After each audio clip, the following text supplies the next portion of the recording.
It's that time again. It's time for another Saturday night special where we talk about everything rockhounding related.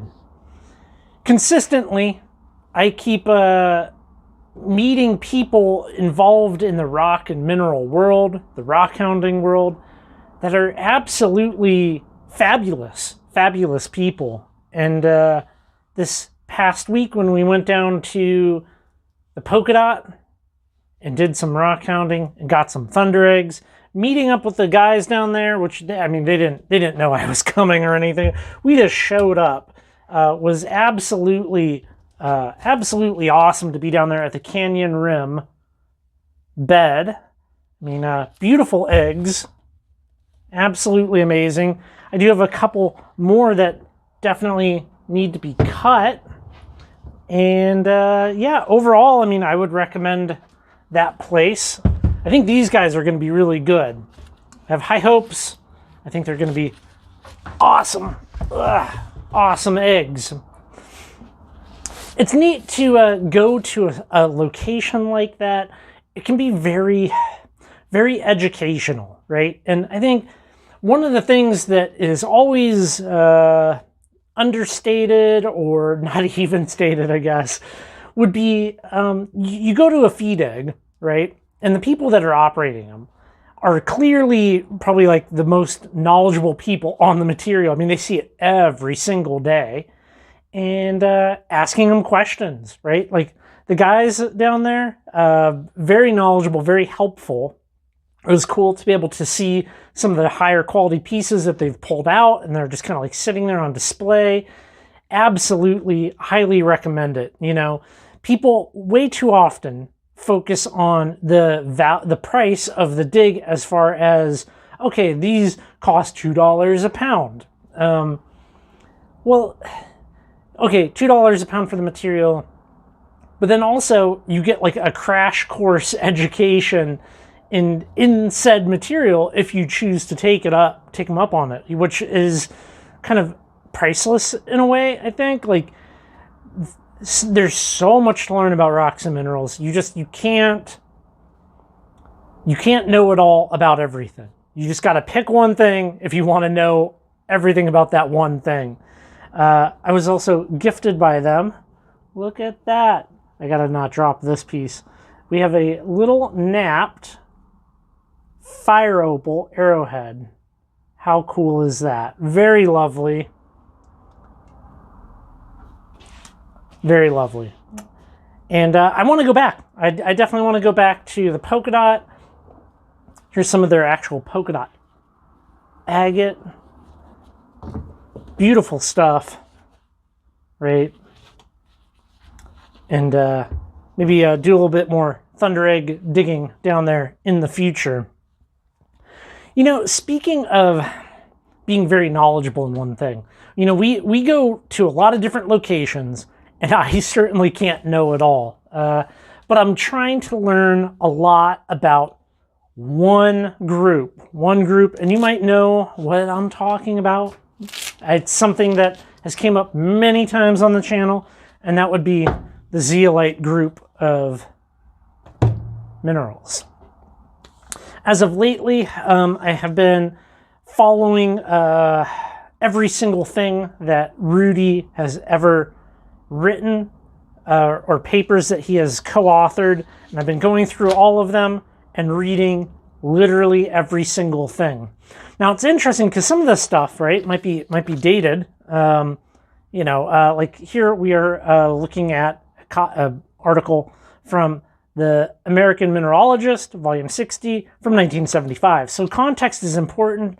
The age that some of the stuff is written is important, you know, but I'm trying to build like this mental timeline of starting kind of, I don't know, the end of the 50s into the 60s and bringing it up to present and learn every single thing there is to learn about natural zeolites. Now, I say natural because there's a lot of man-made ones, and I'm only going to focus on things that naturally exist.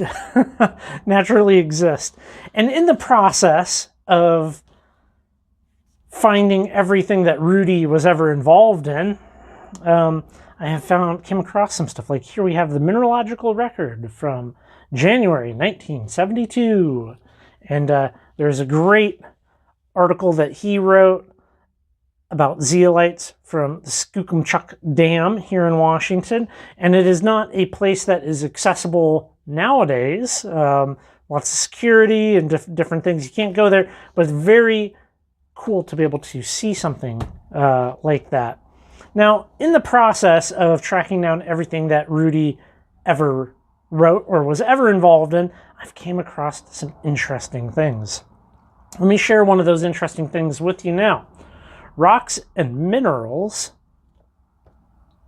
July 91, but this is the Washington State issue. And there is so much amazing and forgotten about stuff in this. I mean, first off, like we have like a great article by Rudy.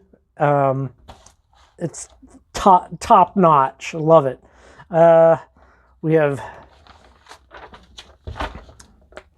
a great article about zeolites. I love the breakdown. The breakdown here.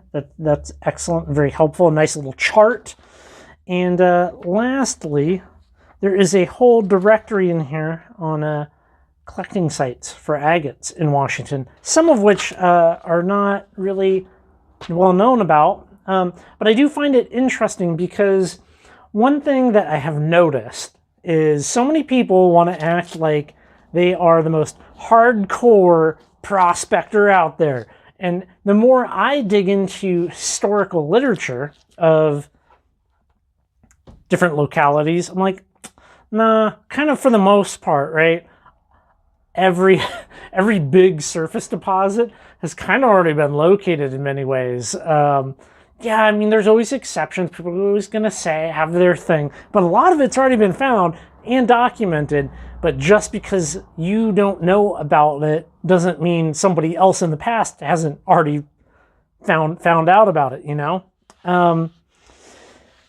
Speaking of zeolites, there is a man who might be after my heart a little bit here.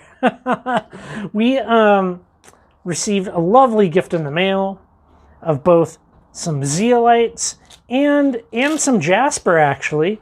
And some of you might know this person, especially if you watch Chris's channel, Old Guy Adventures, over there on the wet and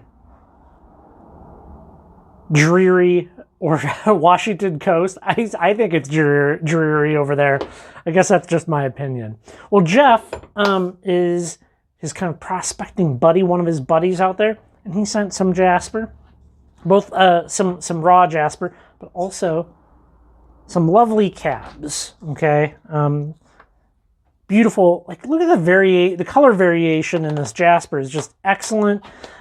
He also sent some zeolites. Now, I've never seen these kind of like dome protectors. They're actually quite cool. I have some kabazite here.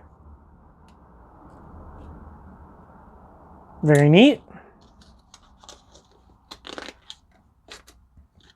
Not exactly sure what this one is. I have to probably look at that, and it doesn't jump out to me right away. We have some naturalite. Look at those little fine needles there. Very cool.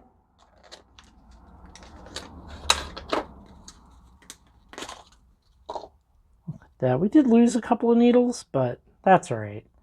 I'm surprised these were able to make it out in the mail unharmed. I might have to figure out where to get some of these little bubbles. The little bubbles are pretty handy. I can already think of some good uses for those. If you know where to get these, let me know down below. I definitely want some. I tried looking at a couple of different places where I've gotten things kind of like that in the past, and I wasn't able to find those specific things. So very cool to see.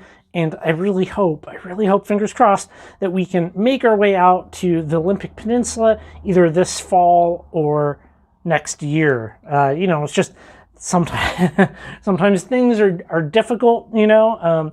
Got a lot going on. We've been driving all around. Unfortunately, as well, I've been having some vehicle issues, which is never fun to deal with vehicle issues, is it? But you know, it's to be expected. The Subaru is a little over 200,000 miles on it, and it's a little. I feel like it's ready to give up the ghost, and might be time to say goodbye to the Outback. This past week as well, a couple of things. New website listing, which I think is awesome. We went to the Mineral Museum in Butte, Montana, and it was fabulous. What an amazing museum, entirely free. There's a listing up on the website with a bunch of photos. Man, just some of the specimens they have there is like top tier amazing specimens, like the Big Daddy, which is a 397 pound smoky quartz crystal. That was just one of many things that they had there. This giant cluster of smoky quartz. Highly, highly recommend both. You can check out the listing. There's more photos up there, but also stop in. You know, if you're in Butte, definitely make a point to go to the museum. Speaking of the website, amazing article from a guest featured writer on Hansen Creek, which is a very popular crystal collecting locality out here in Western Washington. Go check it out. Nathen is an excellent writer, and I'm very happy to be able to permanently host his amazing article up on the website. If you would like to write for currentlyrockhounding.com, reach out to me, currentlyrockhounding@gmail.com, and we can chat about that. Well, I think we're going to leave this one here, everybody. It is toasty out here in the shop right now, and I want to head in and cool down in my nice AC air-conditioned shop or workspace upstairs in the office and do some more reading. I have some good stuff that I want to read, and maybe we'll share some of that next week on the Saturday night special. Well, y'all take care. Thanks for coming by, hanging out with me in the shop, and I will catch you on the next video.